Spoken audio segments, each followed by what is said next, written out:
Ligi yaffe y'ababinywera tuli ku match day 8.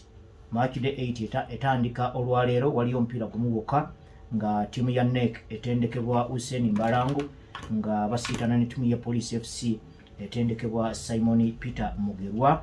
Mu kaseera kano nga NEC ekimanyi bulungi nnyo nti mu weekend era ku match day 8 akulembedde KCCA agenda kukyalira owokubiri Vipers. Ate nga bano bombi basingako NEC obubonero bubiri n'akabonero kamu. Vipers esingako NEC akabonero kamu, KCCA kulembedde table esingako NEC obubonero bubiri. Kitegeeza NEC bwewangula omupiira gwayo olwaleero eba essula ku top of the table. Kale nno katulinde tulabe match eno egenda kubeera essaawa emu ez'ekiro ekyaleero. Wali e Lugogo abaana basobodde muyinza okuyitirayo ne mulabako. Kaakati olw'enkya Wakiso Giants ekyaze ttiimu ya Lugazi. Bano nno kumpi baagala okufaanagana newankubadde nga Wakiso Giants ali mu kifo kya 11, Lugazi ali mu kifo kya 12. Ttiimu eno ya Wakiso Giants etendekebwa Stephen Bengo ng'ayambibwako Tony Maweje, ate nga Lugazi yakafuna omutendesi Stephen Bogere yakubanga attacking midfield mu ttiimu eziwerako ne ku national team wano mu Uganda. Kati ttiimu zino kiziva zifaanaganamu owe-11 akyaza wa 12. Bano buli omu yakawangula emipiira 2-2, bakagwaddula emipiira 2-2, bakabakuba ndoddo emipiira 3-3. Bombi bayina goolo. Wakiso Giants ina goolo 8, ate yo Lugazi yakateeba goolo 6. Naye kye bafaanaganya goal difference buli omu abanjibwa goolo 3-3, era bano bombi buli omu ayina points 8. Kale olusiitana luno kuula amalungi lugenda kubeera wali Wakiso olunaku olw'enkya. Era enkya wali ebbombo UPDF abali mu kifo eky'e10 bagenda kukyaza Mbarara City abali mu kifo eky'omunaana. Bano nno bombi nabo balinako ebyagala okufaanagana. Buli omu yakawangula emipiira 2-2 season eno oluvannyuma lw'emipiira 7 bayina points 9. Actually tiimu ezirina points 9 ziri 3: UPDF, Mbarara City ne Express FC. Enjawulo weeri nti UPDF yakateeba goolo 3 zokka, ate yo Mbarara City etendekebwa Livingstone Mbabazi yakateeba goolo 8. UPDF yakateebwamu goolo 7, ate Mbarara City yakateebwamu goolo 9. Abo nabo embeera ya season tennaba kubatambulira bulungi kiri awo. Akati olwo ku Thursday tejja kuba mupiira. Friday Bright Stars ekyaze Kitara yakyusa omutendesi. Brian Ssenyondo bamusindiikiriza ku nkoona, naye Waswabosa gwe baafuna naye yatandise na loss. Kaakati banoonya wini yaabwe wansi wa Waswabosa esooka. Geemu eyo ejja kubeera wali Kavumba ku lunaku olw'okutaano lwa sabbiiti eno. Kaakati tulekate tulabe Express ng'ezannya Sports Club Villa era ku Friday kuno gujja kubeera wali Nakivubo kubanga Express FC awo ekyaliza emipiira gyayo. Points ziri 2 ezaawula Express ku Sports Club Villa. Kitegeeza Villa eriko waggulu. Villa eri mu kifo kya 4 ate Express eri mu kifo kya 9. Express yakawangula emipiira 2 gyokka season eno, Villa yakawangula emipiira 3 ng'otaddeko n'ogwo gwe yakasembayo gwe yasabudde UPDF kate egittemu omuntu, era omulenzi oyo Charles Lwanga n'ateebako goolo 4. Twamwogeddeko nga tuva mu weekend ku lunaku olwa Monday. Kati bwe kituuka ku draw, Express yakagwaddula emipiira 2 ate Villa yakagwaddula emipiira 3, era bano bombi buli omu yakakubwa emipiira 2-2. Waliwo olukunkumuli lwa goolo Villa lweyina, ate Express ku goolo bwa chuluchulu. Express yakateeba goolo 6 omugatte, Villa yakateeba goolo 15 ng'otaddeko n'ezo 5 ze baakubya UPDF. Express yakateebwamu goolo 8 ate Villa yakateebwamu goolo 9. Kitegeeza ku Express teteeba kimala ate ekisenge kyabwe kitiiriika. Baakateeba goolo 6 baakateebwamu goolo 8. Kati naawo nawo walina ekyokusalira amagezi. Kati bw'ogenda ku Saturday tugenda kulaba Maroons ng'ekyaza ttiimu ya URA Alexis abire gyali tannaba kumuka bulungi naye bw'ojja ng'opaala agukutuuzaako talina nsonyi era ekyo kye yakoze ne Waswa Bosa ku maaki ye yasoose ng'atambuzza ttiimu ya Kitara okujja wano e Nakivubo. Kaakati olwo ku Saturday ekiro ssaawa emu wali ku St Mary Stadium ekitende tyoke tulabe John Luyinda eyakazibwako eryayala emipiira gye gyonna gyatendese ttiimu ya Vipers kasooka ng'akwata mugadda mu bigere ya Kovazovic gyonna giwangudde kati agenda kukyaza Abdallah Mubiru owa KCCA. Ojja kuguwulira tukimanyi nti nno KCCA yakulembedde tebo akabonero kali kamu kokka akaawula akulembedde ku Vipers owookubiri. Vipers erina points 16 KCCA erina points 17 wabula ate Vipers eteeba luno seera ebisinga goolo zibadde zirina engeri gye zibulaabulamu naye balina goals 13 nga KCCA ekulembedde tebo erina goals 11. KCCA ye ttiimu yokka etannakubwamu mu liigi yaffe mu Uganda. Kinaasigala bwe kityo ku Saturday beerayo ekitende olabe. Ate yo Vipers yakakubwamu omupiira gumu. Omupiira ogwo gujja kubeerako n'obugombe. Abatendesi bano bombi baali bakoleddeko wamu. Bombi bakkiririza mupiira ogw'okulumba n'okugaba. Wabula ye Abdallah Mubiru aliko senior bw'omugeraageranya ku John Luyinda ayala owa Vipers. Naye ku guno omulundi Vipers eri waka eneesobola okwesa home advantage ekyo kya Saturday. Akati era tujja kulaba Mbale Heroes ali mu kifo ekya15 ng'akyaza Bull ali mu kifo ekyokutaano. Tukimanyi nti nno Mbale Heroes yakafunayo win emu naye bafunye ennaku ezo omutendesi Asafu Mwebaze yabakuttemu. Katulinde tulabe engeri gye bagenda okweyisaamu. Nolwekyo gino gye gimu ku mipiira ekigenda otutwaliriza paka mu international break kuba nayo teri wala. 15 guno omwezi lwe tukyaza ttiimu ya South Africa Bafana mu Nations Cup qualifier Morocco 2025. Nolwekyo abasambi mwenna abagenda okusamba match day 8 nabadde mpuliriza President wa FUFA Honorable Moses Magogo nga ayogera ku nsonga enkulu ennyo eya player personal branding. Omusambi nga tonnaba ku brandinga nviiri na kwesiba biweero bya kala bakulengere sooka obeereko ky'omanyiiza abawagizi. Bw'oba omukubi wa ggoolo kuba ggoolo toddawo ate n'okolaki n'odaalimba nga ggoolo tezikyanywa n'otwala emipiira egiwerako. Bw'oba oli mukubi wa kyenga gweweewa identity nze ndi wa kyenga. Bw'oba gwe cross gye wenyumiririzaamu nti nze cross yange nnungi nga gw'okuba cross eyo. Bwe kiba nga omulimu gwe wasalawo okuterowoozaako nga gw'otetenkanyiza abalala ekyo kikola ebbalirirwe.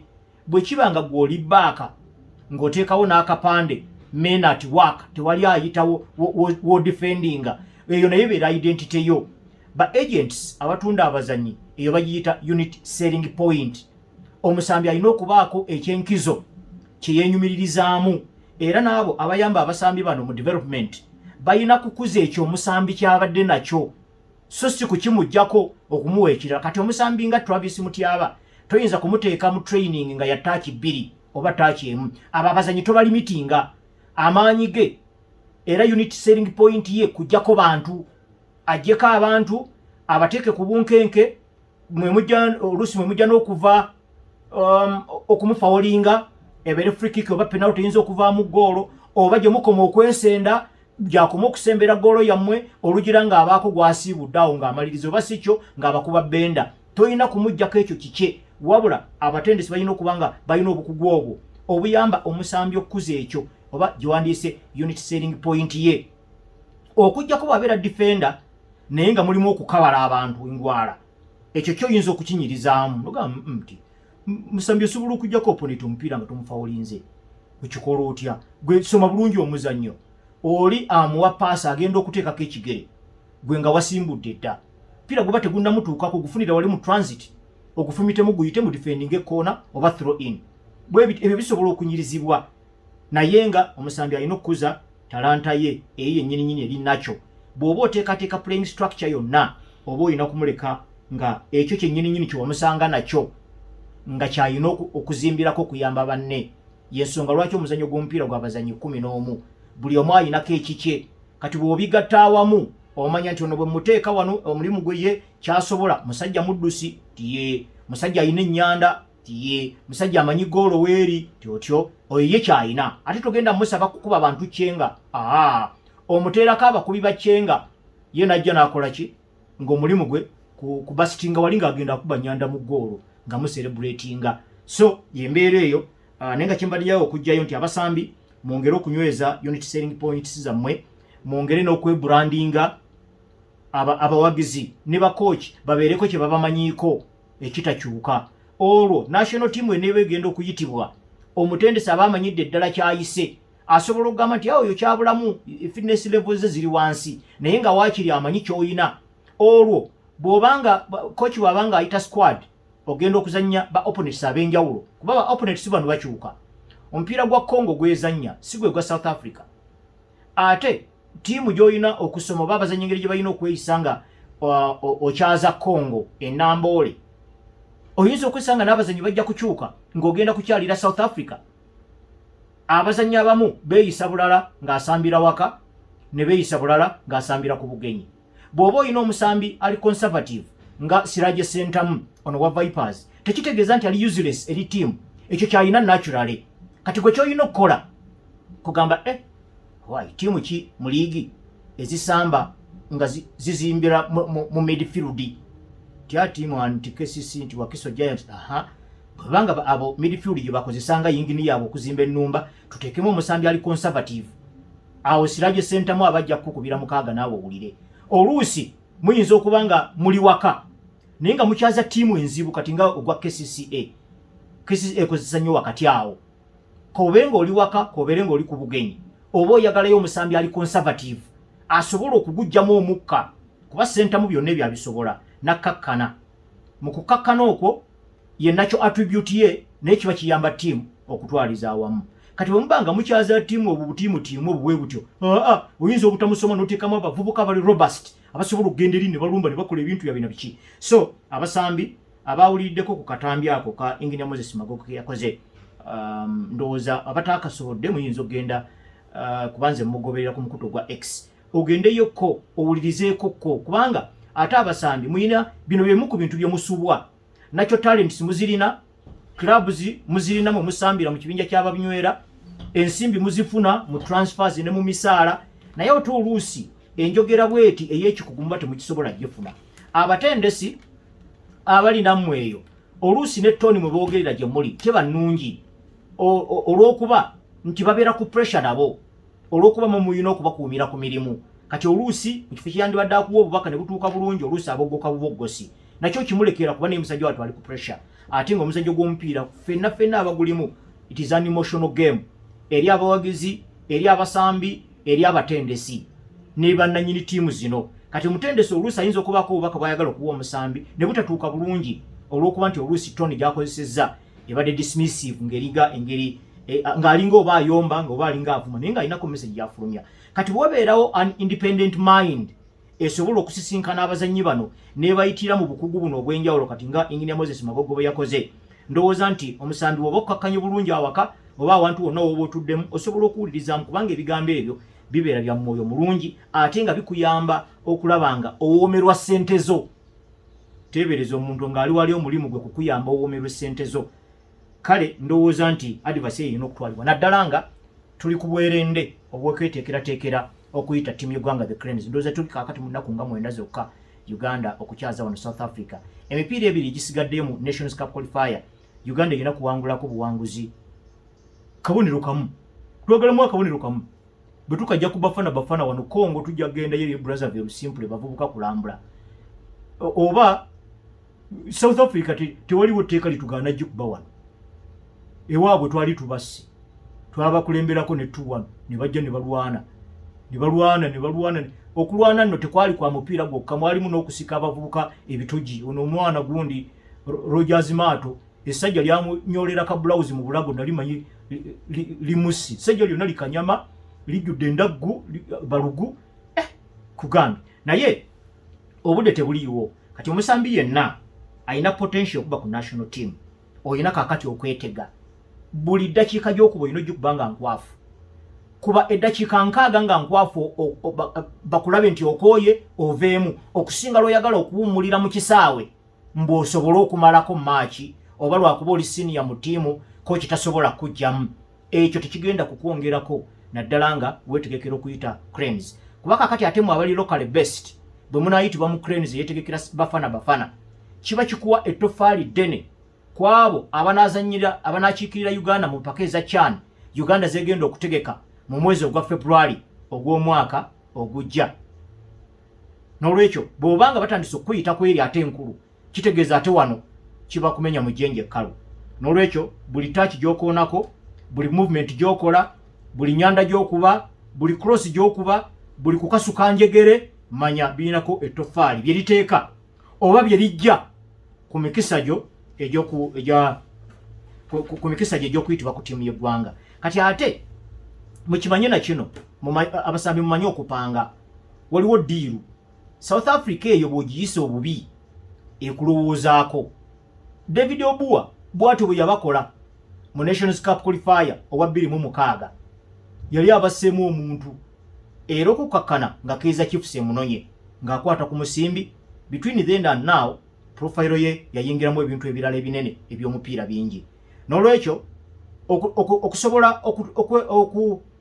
okuzimba n'okukuuma fitness egenda okuzanya South Africa ekya business tolowooza nti ekyo jja kikola nga okuvaawo nga 12 nga match yanga 15 oba olina kutandika leero naddala match gy'ogenda okuzanya erina okuba nga eweereza message nti oyagala kuyita mu ttiimu ya cranes ate era si cranes enkulu yokka era oba weeripa ne ku mbeera ey'okuyita mu mpaka eza CHAN. Kakati awo akatale kaba kaneneko omudaala guba gulinnye nga muzanya South Africa nga mugenda kukyaza empaka eza CHAN. Omanyi kamera mmeka mu nsi yonna ezinaabeera ku Uganda? Omanyi ba agents bameka abanaateeka eriiso lyabwe ku Uganda? Okimanyi nti ba agents abamu banafu matches tibaziraba balaba bu clips singa okuba match nga nkwafu bu clips bo ne buweerayo nga 3 oba 4 ne bugenda ku mutimbagano tulaba nga kinaakwangwiza naye ebyo togenda bitandika mu Febu nga CHAN atandise olina kubitandika leero. Abadde asula mu kidongo nokendeezaako abadde anywa eccupa za bbiya 10 ne bakuwaana kakati oyinza okunywayo emu babbiri ate n'obutanywa sirowooza nti nno guba musango nga tunywedde kubanga fitness nyangu ya kuzimba naye obuzibu bwayo bwe bw'okugikuuma. Osobola ogikuuma mulimu challenges nyingi, mulimu n'okwebaka like 8 hours. Musambi w'omupiira samba ku professional level olina okuwummula 8 hours. Ate okuwummula tekitegeeza kutuula ku buliri bwo oba mu ntebe kokka naye okwebaka kuba abasambi abamu adda awaka naye ku TikTok avaako saa 8 gwa kiro yenaganza nze nawummudde kuva ssaawa 2 awo oba towummudde. Tugenda kuyingira empaka eza Champions League olwaleero nga manyi kati Champions League yakyuka takyalinga oli ow'ebibinja kati tebo bakubeemu yokka eya ttiimu zonna 36. Ttiimu eziba ziddiringana 8 ezikulembedde zo ziyitamu butereevu genda ku round 16. Kaakati okuva ku ttiimu eri ku tebo mu kifo eky'omwenda okutuuka mu kifo ekya24 abo bamala kudda wali ku bbali ne bakwata akalulu n'obaako gojjeemu ne musooka mugwekubawo homandaawe ne kuvaako ttiimu 8 kuba okuva ku kifo eky'omwenda okutuuka ku kya24 ezo ttiimu ziri 16. Kati ku ttiimu ezo 16 kulina kuvaako 8 zijja zeegatte ku 8 ezaakulembedde tebo olwo bagende ku round 16 kuveeko 8 ezinagenda ku quarter final. N'olwekyo bwe twogerera bino Aston Villa yeekulembedde ne kuddako Liverpool. Bano bombi balina obubonero 9 era ze ttiimu zokka ezaakafuna obubonero bwonna okuva mu mipiira 3 gye baakazannya. Kati mu kifo ekyokusatu waliwo ttiimu eziwerako nga zirina obubonero 7. Okwe kuli Man City, AS Monaco, Brest yeri mu Bufalansa, Bayer Leverkusen, Inter Milan ne Sporting CP. Kati 8 zikomaawo.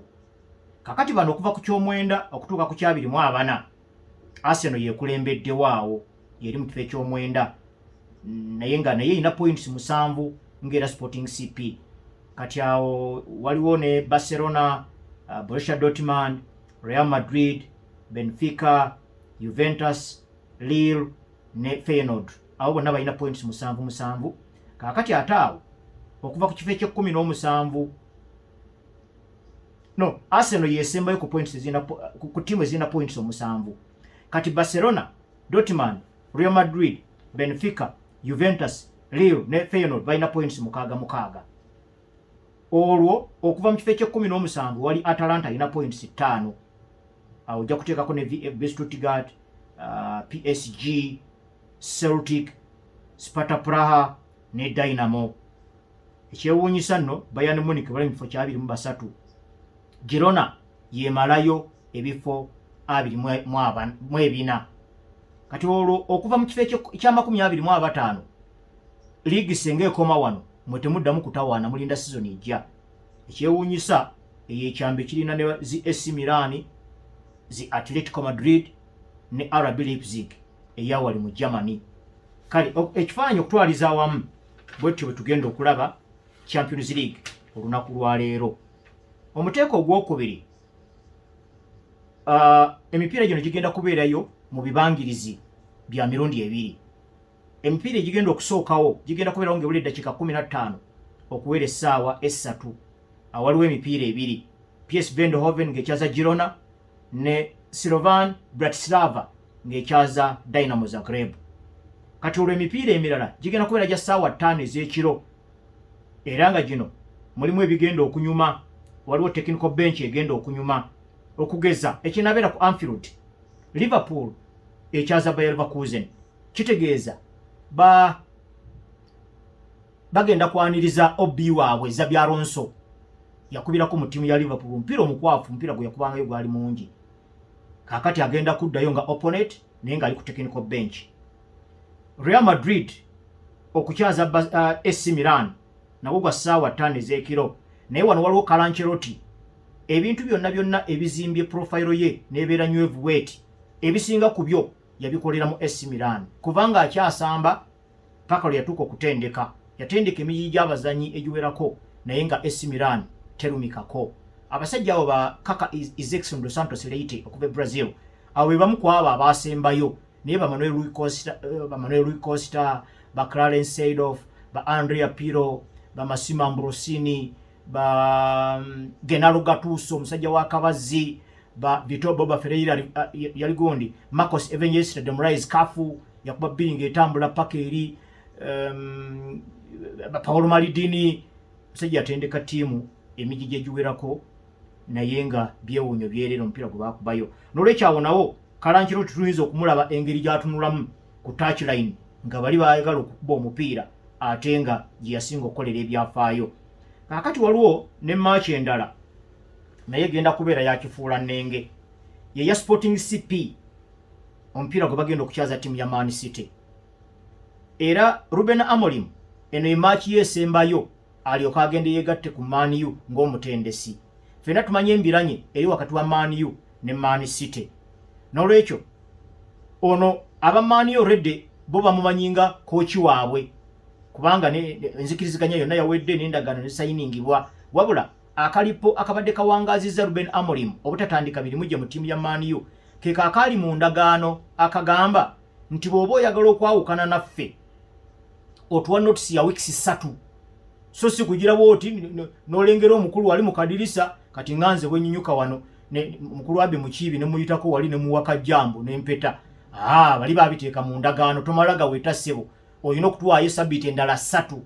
Kakati awo yembeera eyo, ate nga tukimanyi nti nno sporting director we eyamuleeta mu ttiimu ya Sporting CP Hugo Viana nga amugula mu ndagaano obukadde bwa euro 10 mu club ya Sporting Braga, ye already yegasse dda ku Man City era yatandise dda okusomesebwa emirimu ogyoba sporting director, olw'okuba nti sporting director ekifo kyagenda okuddamu Tixibe Gristan yalangiridde nti naye omupiira agenda gunnyuka eno season wegwerako. Kakati batandise dda omusomesa ebya Man City si byakumalaga gwamu bugwi ti omwana oyo gwe mulaba yakolanga ebyekavumba. Olina okubanga osooka mu internship ne bakuyigiriza bagenda okukwasa office ng'ate tudda mu byakkuba mbogo. Kakati awo kyekimu ku bigenda okunyumisa match eno era ne mu lukiiko lw'amawulire Ruben Amorim lwabaddemu ayogeddemu n'okusaagirira nti abawagizi ba Man U singa naawangula omupiira guno bajja gamba Sir Alex Ferguson omupyazze n'olwekyo aba Man U muyinza okuba nga mu Champions League temuliiyo mukuba mu Europa naye already muyinayo match yammwe yeno Man City gyegenda okuzanya Sporting CP naddala ng'omutendesi wa Man U Ruben Amorim yali saidi yeeno akati awo buza ba Man U match eyo mujja kugiraba olw'ensonga ezo namwe mulabeko abamu kumwe mubadde temugoberera na musajja oyo mirimu gy'akola mu timu ya Sporting CP ne mu ligi y'abanywerere ye Portugal okutwaliza awamu naye kakati wano ogenda kufuna akakisa okusobola okumulabako ko waakiri match defo eno ntandise mbagamba PSV Eindhoven okukyaza Girona naye PSV Eindhoven ebadde kankana nnyo ng'esisinkana ttiimu eziva Spain kubanga Girona naye eva Spain lwakuba nti nno ebadde esinga kusisinkana bali abanene Atletico Madrid, Real Madrid oba Barcelona naye bw'ogattagattamu emipiira 9 PSV yekyazizza ttiimu okuva Spain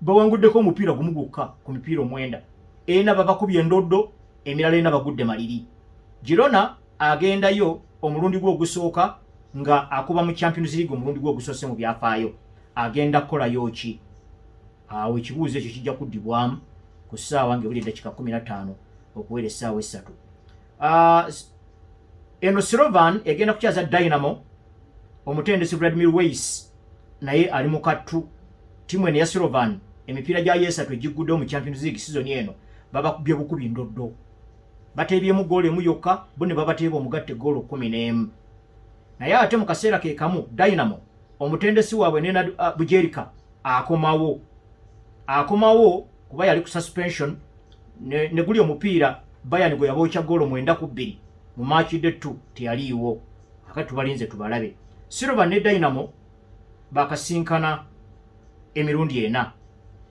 ne bagwa amaliri emirundi 2 Slovan ne bagikuba emirundi 2 era mu egyo omugatte Dynamo ekubiddemu Slovan emipiira 7 goolo 7 ate nga Slovan eteebyemu goolo emu yokka omugatte ku mipiira egyo 4 gye baakasisinkana n'olwekyo enkizo ya Dynamo Slovan eneesobola okukozesa home advantage ekyo nakyo kibuuzo kisigalawo mu bbanga Bologna okukyaza AS Monaco Bologna nabo bagenyi mu mpaka zino baludde nga tebaliyo ku continent emirundi emitono ennyo Bologna gye yali ezannyeko mu Europe bazanya mu kikopo nga bakyakiyita na UEFA Cup kakati kyekyo kye bayita Europa ennaku zino eyo ate nno byonna byagwa mu sizoni emu 1998-99 bwe baakuba Olympic Lyon mu quarter final eza ekikopo kya UEFA Cup naye ate Olympic Marseille era okuva Bufalansa yabasinkana n'ebajjamu ng'ebiseera ebyo ne Away Goals Rule ekyakola era baaviiramu ku Away Goals Rule banga libadde liise akasiira mu kabadde k'amaanyi ng'abasajja bano tebali mu Europe kati bagenda kuzanya Monaco yemu ku ezo ttiimu ezirabise obulungi sizoni eno mu ligi y'abanywere Bufalansa bali mu top 4 era babeera awo awatali PSG awatali Olympic Marseille awo beetooloolera awo batabeera mu kyakubiri babeera mu kyakusatu babaddeko ko ne ku top of the table okumala akabanga nga PSG tennaba kusitula kale nno bagenda kukyalira Bologna bayawali eyitale ogwo nagwo tugenda gulinda tugulabe Dortmund egenda kuzanya Sturm Graz Dortmund ye ttiimu ekyasinze okuteeba goolo ennyingi mu sizoni eno eya Champions League naye omutendesi Nuri Sahin akyalemereddwa okugatta awamu goolo zino ziyinza kuzitowa zitya obubonero nti ne guli Real Madrid gwe yabakuba omukono waakiri baateebamu 2 goolo 2 on another day zisobola okuwangulira game kati ye ntapute eyo yekyalemye Nuri Sahin omutendesi okuteeka mu nkola tujja kweyongerayo mpolampola nga tutunuulira Champions League olwaleero tubadde tuli ku nsonga eya Borussia Dortmund babadde baakabakuba eddiba Real Madrid yabakubye omukono kumpi babadde bagezaako tujjukiza nno ku final za Champions League eza season ewedde kubanga era Dortmund yasangayo Real Madrid ne basiika akaliba ne kabanuguna bagenze okuddayo n'ekimirimiri babatuusizza mukono kakati bandyagadde okuddayo ku winning ways bagenda kubeera waka nga bazanya ttiimu eya Sturm Graz okuva mu ggwanga erya Austria. Naye Austria bano nabadde tibeeyisa bulungi nnyo nga basisinkanye ttiimu okuva mu Bundesliga, kubanga Austria n'eggwanga erya Germany kumpi baagala okufaanaganamu olw'okuba bamuliraanwa, era n'abaana abamu bava eri mu zi academies mu Austria ne bajja ne bazannyira Germany, oluusi ne bakulirayo ne babeererayo ddala. Waliwo enjawulo wakati wa Austria ne Australia. Australia eno yeyaba Harry Kewell, ba Ian Hart, ba Mark Viduka, eyo giveeko. Naye eno Austria yeyaba David Alaba, ono akuba bbaaka ya Real Madrid. N'olwekyo waliwo enjawulo awo. So eno Austria yeva club eno ya Sturm Graz. Era nga basimba okusisinkana, Sturm Graz basimba okusisinkana ttiimu okuva mu Bundesliga eri mu 2-5 mu kikopo baali bakiyita na UEFA Intertoto Cup, era ne bajja ne babookerayo goolo zaali 5-3. Nabo ne babadde otutta akabanga nga tebazannya mu Europe. Bagenda ku Signal Iduna Park nga kizibu bugenyi buno buyinza obutabanyumira, bayinza obbakubirayo eddiba. Omupiira omulala gwe gwa Real Madrid gwegenda okukyaza ttiimu eya Borussia Dortmund nga Real Madrid egenda kukyaza AC Milan mu nsonyiwe. AC Milan eno season eno kitandise bulungi eya Champions League, naye match eyasembyeyo bakubye Club Brugge goolo zabadde 3-1. Waliwo omulenzi akuba mu defensive midfield bamuyita Tijani Legenders, yateebyeko goolo 2. Tebereza nga ava eno, manyi midfield ennaku zino oluvannyuma lw'okukizuula nti bannamba 6 bano ayimirirawo obwomu mu bwannamunigina nakkubira 6 bw'omu, babadde ba 6 abo bagenze bakamiza, kwegamba okwesiga omusambi omu yaba atuula mu defensive midfield ate nga yeyingini ya team.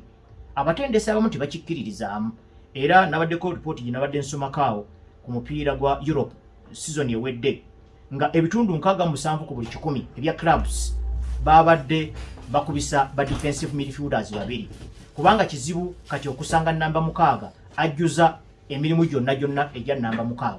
Kitegeeza bw'oteekawo ababiri oba omaze okulaba omu obusobozi we bukoma, munne ayina kutandikira awo. Kwegamba ono wayina obunafu, oli ayina okubanga wayina amaanyi.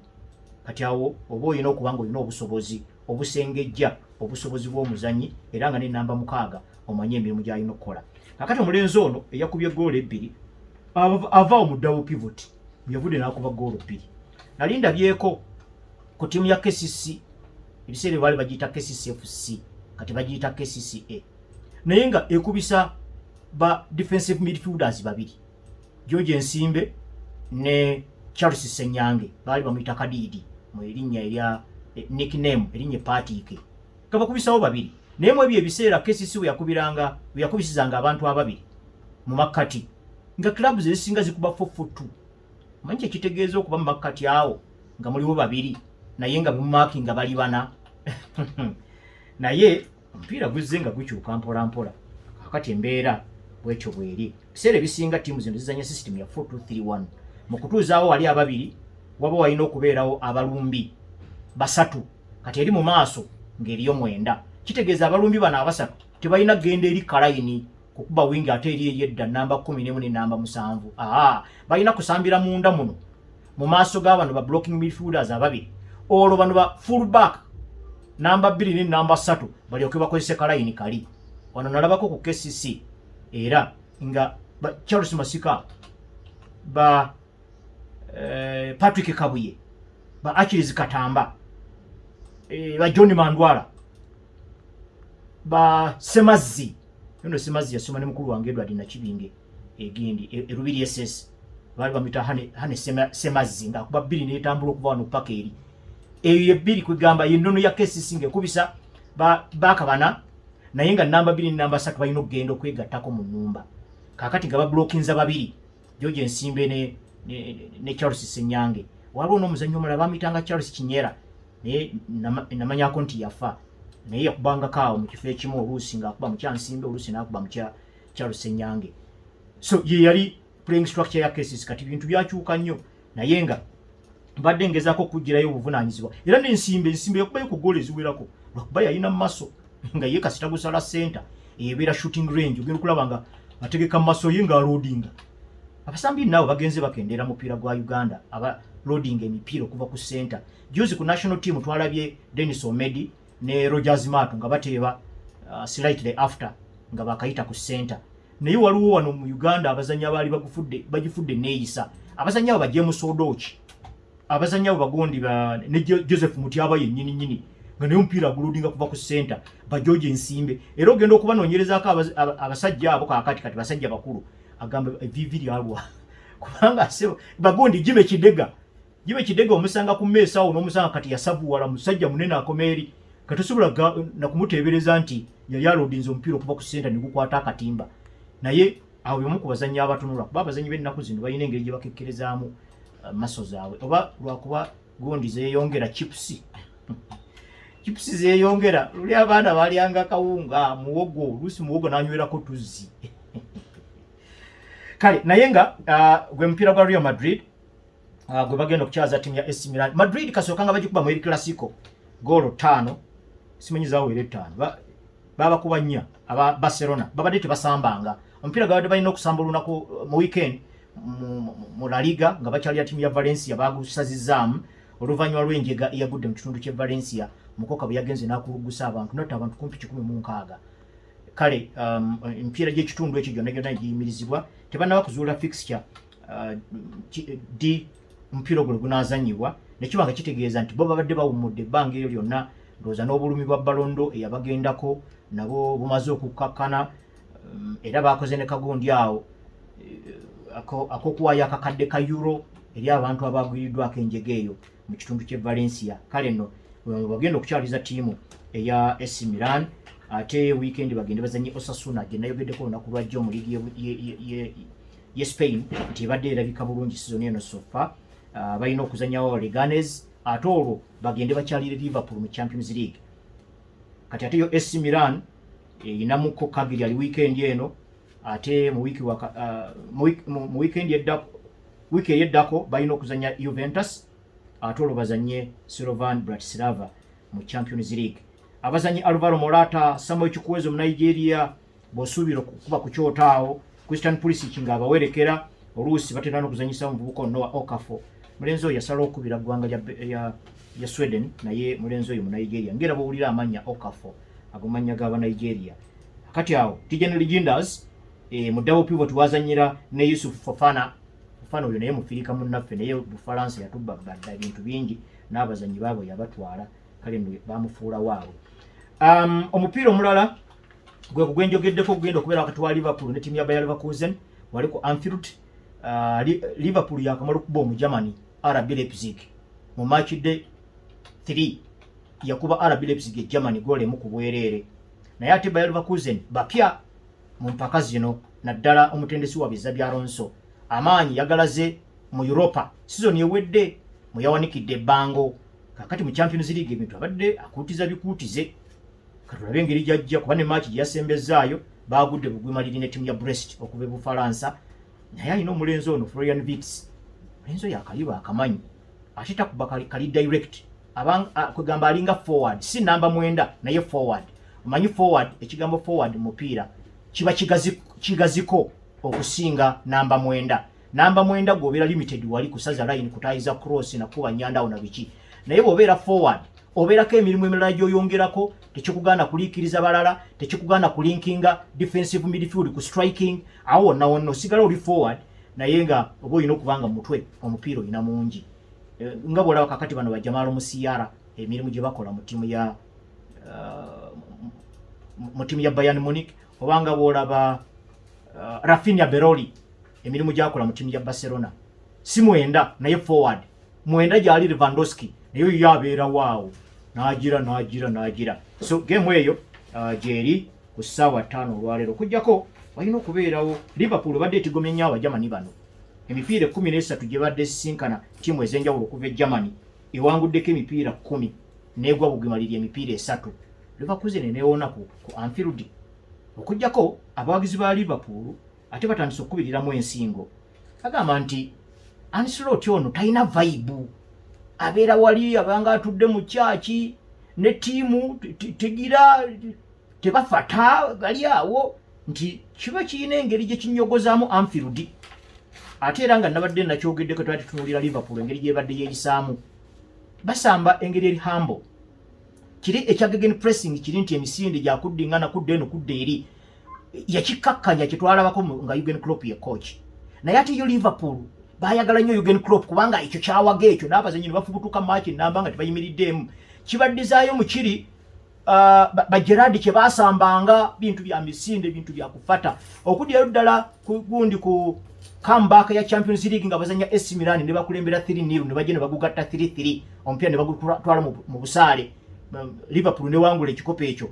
Eyo vibe eyo gye baagala naye ono ali hambo ne bagabagabako ne bazaako eno obubonera abufuna naye bakop abawagizi ba Liverpool balabika si basanyufu kiri awo. Tulinze okulabako ku neeyisa y'abazanyi. Tukimanyi nti nno ono ye Xabi Alonso akubisa babbaaka basatu ne ba midfielders bana ne ba strikers basatu 3-4-3. Ati 3-4-3 eno eyagalamu obukodyo obw'enjawulo ereetera nnyo okutambulira. Actually mwagalamu adjustments nnyingi naddala ku back 3 ne mid 4. Bano be bayita ba wing back eyandibadde nga namba 3 ne namba 2 baba basambanga ba namba 11 oba namba 7. Era ono muvubuka Alex Grimaldo yasinga okuyimirira eno ku side ya left. Oluusi ndo bakubisaayo lino eddenzi eri Nigeria li Nathan Taylor eryaliko mu Southampton ne Burnley lyakulira na mu academy ya Arsenal. Litambula bulungi nnyo line eyo. Naye ate emirimu eja wing back oyo tegitandikira na koma kugenda kalayini. Wabula waliwo nga bwolaba nti mu kisaawe olina babbaaka basatu. Kitegeeza nti waliwo space esigala mu mugongo gwo. Kati obanga gwogenze n'okuba cross goalkeeper mpya n'akuba ebikonde ne kugwa ku center maama wadde olina yingini efaanana etya oba wakomyewo dda. Kati walina okuba nga waliwo abazanyi abalungi abakwetoolodde awo. Naddala oyisobola okukwatako ku baaka 3 awabeera gondi ndooza yakuba waawo ono omulenzi Mukiyere Omufalansa eno ku side eya left eya back 3. Kati Jonathan Tah yakuba ku side eya ddyo eya back 3. Lino eddenzi lino eri Burkina Faso baliyita Edmond Tapsoba lyerizannya mu makkati mu mimwa gya goolo. Kati adjustments ezo zirina okubanga ne ba defensive midfielders bazitegeddeko tewaayo nti Grimaldo agenze nnyo gundi tugira kwatamu Mukiyere agenze nnyo eri tie Pierre Hincape gwate togenda kubanga jukira waliwo ekibangirizi Mosala wakolera emirimu gyawo temuyinza kumuleka mu kasonda nga akalimu bwomu nga Grimaldo agenze ate jagamba Grimaldo nti togenda. Kati ani ayinza okubaawo nga akwatirira nga Grimaldo nga akomawo. Ate Pierre Hincape aba alina okusigala okuyambako wano ku Edmond Tapsoba nga ayimirira mu central eya back 3 kwegamba goal ereme kweggula nnyo kubanga babbaaka bonna first priority erina kulemesa kuteebwamu. Kati tojja kulemesa kuteebwamu ng'ategwe oyimiridde nagalale somewhere else. So kati adjustments ezo zibeera nnyingi nnyo. Olina okuba ekisooka nga abazanyi b'olina balungi omupiira balina mungi mu bwongo kwegamba nga ebigere bibayamba simple kuva mu kifo kimu kugenda mu kifo kirala. Naye bw'obanga omuzanyi omupiira gwe agukubisa mubiri gujja buzzi mubiri kufata pambana kasuka enjegere kola biki so kwesanga nga adjustments ezibeera awo nga tasobodde zikwataganya bulungi. Kati kitegeeza defensive midfielder wali Granit Xhaka captain ne Robert Andrich omu Germany kuyina okubaako eyeesikamu n'agamba wing back waffe agenze kansooke nzireko wano baaka waakiri abantu tuwerewo abasajja baleme tuyitaayitamu. Kaakati tulinze n'okulaba olutalo lwa left sided oba gye twandiyise striking ya Liverpool. Omudaaki Cody Gakpo ennaku ezo wakuttemu abadde alabika bulungi naye ne Luis Diaz lwakutandikira ku bench naye si mubi.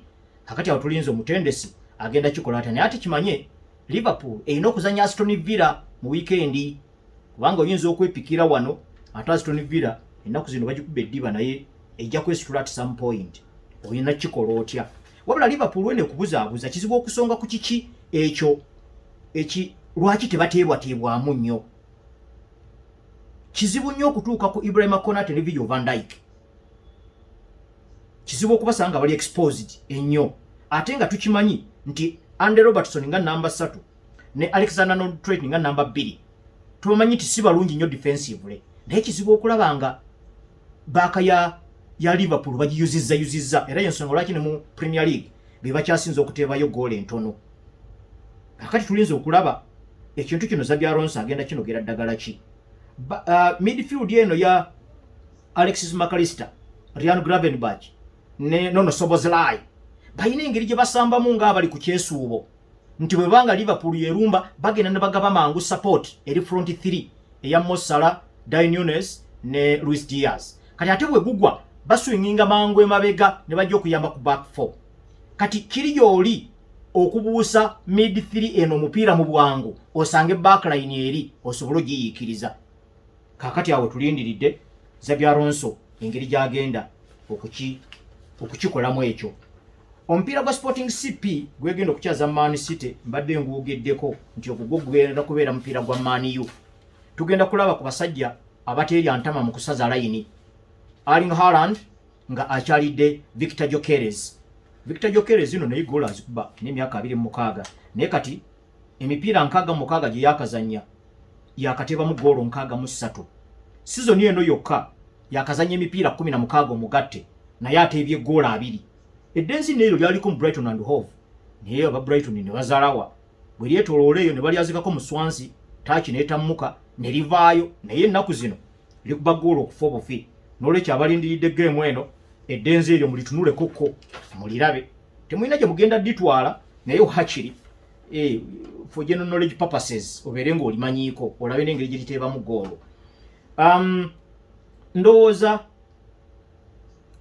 Pep Guardiola olwawo okusanga obatendesa abamukuba emipiira 3 egiddiringana kati juzi gundi teyabakuba ndoddo Newcastle mu Carabao ne Bournemouth yabakubye weekend abatendesi bali 3 bokka bali 2 abaali bakubyeko Pep Guardiola okumutuusa kukukubwa emipiira egiddiringana 3 omu Jose Mourinho omulala Jurgen Klopp Ruben Amorim yegatta ku lukalala olwo awo tulinze naye nga ndowooza Ruben Amorim bino byonna agenda bikola mu tooki ennene eya abawagizi n'abakulembeze ba ttiimu ya Man U era alina okulaba nga yalabye Man U ng'esamba ng'era ekulembera omupiira naye neetuuka ne gugiyiikako eyibadde neeyisa yaayo kakati bw'anajja eno ng'asuubira okukubisa baaka 3 alina okutunulira mu playing staff ojja kaka abasajja baaka 3 ate gundi yatandise akabazzi Lisandro Martinez luli yali akayina naye kakati ate kanyooka okufa